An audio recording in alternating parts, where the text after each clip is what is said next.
Bonjour et bienvenue dans Bout du Poste. Dans cet épisode, nous allons parler de l'image de la femme à la télévision. Ça va, c'est cool. Ça fait plaisir de voir que tu parles de ce sujet-là chez moi sans me prévenir. C'est bon, tu fais quoi là? Bah, ma com. Alors moi c'est Ginger Force, je fais une émission qui s'appelle Adaptation, qui parle d'adaptation d'œuvres littéraires au cinéma, et aussi un pavé dans la mare qui parle de féminisme. C'est bon, t'as fini? Ouais, peut y aller. Allez.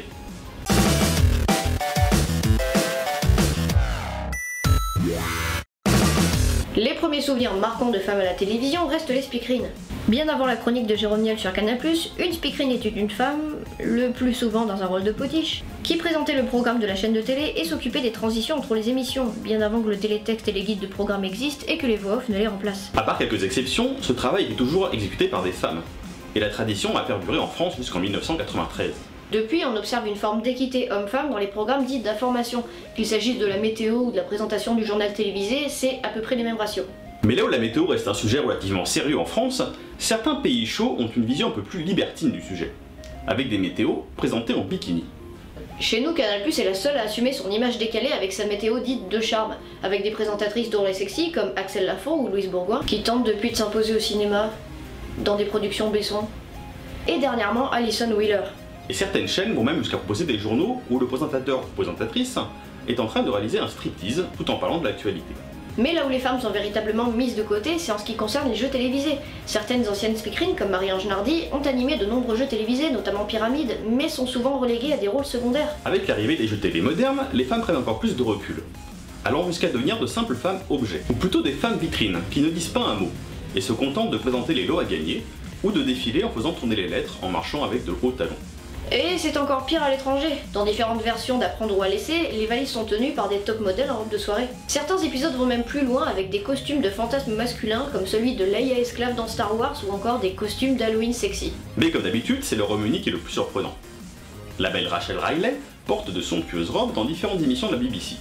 Elle danse aussi magnifiquement bien dans Danse avec les stars, la version anglaise, et aussi connue pour avoir participé à des jeux de culture générale, comme Celebrity Mastermind, dans laquelle elle a choisi un thème un peu particulier, Manchester United. Mais la blonde possède un master de maths d'Oxford et est surtout connue pour animer Countdown. Le plus surprenant étant que par chez nous on fait les opérations de manière informatique et que de son côté elle continue à utiliser un tableau Velleda. Et ce n'est pas un cas isolé puisque les deux précédentes animatrices, Carol Vorderman et Lily Serna, étaient tout aussi belles et douées. Les années 2000 ont apporté avec les téléréalités encore plus de clichés. C'est le cas notamment des émissions de vie en communauté, avec par exemple Love, Nice People ou encore Beauty and the Geek à l'étranger. À côté de ces émissions avec des groupes d'ados et cervelés, on trouve également un autre type de télé-réalité suivant les aventures d'une seule et même personne. Paris Hilton est la première à lancer ce type d'émission. Et en France, nous avons eu Evangélie ou encore Nabila. Deux bien beaux modèles pour toutes les petites filles devant leur écran. Et le concept s'applique aussi à des familles tout aussi modèles. C'est le cas par exemple de Ozzy Osbourne, le chanteur de Black Sabbath, ou encore Hulk Hogan, le fameux catcheur à la moustache jaune, dont la fille Brooke a notamment joué dans de superbes films de requins.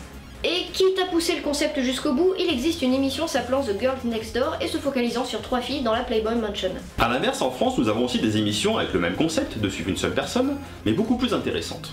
Proposée par France 5, je veux ici parler de J'irai dormir chez vous, présentée par Antoine de Maximi. Et nous avons aussi Julien Andrieux avec son émission Fourchette et sac à dos. Cette ancienne photojournaliste, devenue critique gastronomique, nous fait partager ses voyages et découvertes culinaires.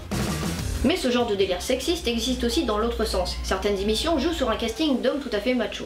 C'est le cas de l'émission Tout l'Académie, une émission autour des couples à problème, avec des hommes, des vrais, enfin selon la définition du bro anglo-saxon. Les candidats pensent se battre pour le titre de Monsieur Awesome, mais en vérité leurs petites amies les ont inscrits dans une école censée leur apprendre à être un bon compagnon. Mais là encore, le casting est sélectionné par rapport à son QI. Du mec qui fume de l'herbe 24-24, à celui qui préfère passer sa passion pour le foot avant sa copine. Mais le pire, c'est qu'avec la magie des épisodes scriptés et celle du montage, hommes comme femmes passent tous pour de sombres crétins. Dans un autre contexte, aux USA, Is a Lady reprend le même principe de casting trompeur. Les hommes les plus virils du pays sont regroupés pour participer à de nombreuses épreuves, en se mettant dans la peau d'une femme, au sens propre comme au sens figuré. Et la Palme d'Or revient à une émission japonaise. Diffusée sur une chaîne pour adultes, elle a fait le buzz assez récemment, et nous présente un karaoké un peu particulier, qui ressemble plus à du porno-réalité qu'à un jeu télé. Mais sortons un peu de la télévision pour parler des femmes sur internet. Grand frère du Minitel, on y retrouve forcément des versions plus modernes du téléphone rose. Des filles s'exhibent plus ou moins devant leur webcam contre l'argent des internautes, une sorte de pipe show par internet. Mais le problème, c'est que la frontière entre ce genre de site et les autres sites de vidéos grand public est de plus en plus fine. C'est le cas notamment de Twitch, dont le principe est de montrer des gens en train de jouer à un jeu vidéo. Généralement, la personne qui commente et qui joue se filme en même temps et s'incruste dans la vidéo. Ces différentes plateformes ont beaucoup de similitudes. Il est notamment possible d'accorder du contenu spécifique ou des droits particuliers à des abonnés payants. À cela, il faut aussi ajouter l'argent de la publicité, ainsi que les donations faites par les différents viewers, qui généralement sont remerciés soit par une simple phrase, soit par un remerciement personnel. Et cette proximité apportée par le live et le fait de ne pas être un simple spectateur passif nous rapproche d'une situation assez concrète. Celle par exemple d'une serveuse et d'un client qui lui offre un pourboire. Ce qui revient à se poser la question de l'image de la femme sur les plateformes de ce genre. Car si certaines peuvent profiter de l'intérêt pour leur physique qu'éprouvent certains viewers, peut-on véritablement leur reprocher de s'habiller comme elles l'entendent et de faire une activité qui leur plaît? Il faut également avoir à l'esprit que les femmes parlant de jeux vidéo ou streamant à propos de ce support se font souvent accuser de ne pas être de vraies gameuses, de faire ça pour susciter le clic facile, et ce, en dépit de l'affection qu'elles peuvent porter à ce média. Dans cette optique-là, il ne faut pas s'étonner que certaines prennent le parti de s'habiller comme elles l'entendent, puisque si elles devaient se conformer à toutes les critiques qu'elles reçoivent, elles ne feraient plus de vidéos. Pour le reste, on peut distinguer 3 catégories de femmes sur YouTube. Tout d'abord, celles qui s'adressent uniquement aux autres femmes, avec des conseils beauté sur comment se maquiller et se coiffer, ou sur leurs dernières trouvailles en manière de vêtements. Mais il ne faut pas voir ici des clichés, simplement des personnes qui parlent d'un sujet particulier, qui s'adressent plutôt à une certaine catégorie de personnes. A l'inverse, il y a celles dont le but est de défendre profondément la cause féministe. C'est le cas par exemple de la chaîne Feminist Frequency, qui parle souvent de l'image de la femme dans les jeux vidéo ou dans la pop culture. Et pour finir, celles qui parlent de sujets culturels, qui parlent à tout le monde. C'est le cas par exemple du cinéma, ou encore de la musique, ainsi que des domaines un peu plus scientifiques, par exemple les mathématiques. Mais ça, on en reparlera dans un prochain épisode.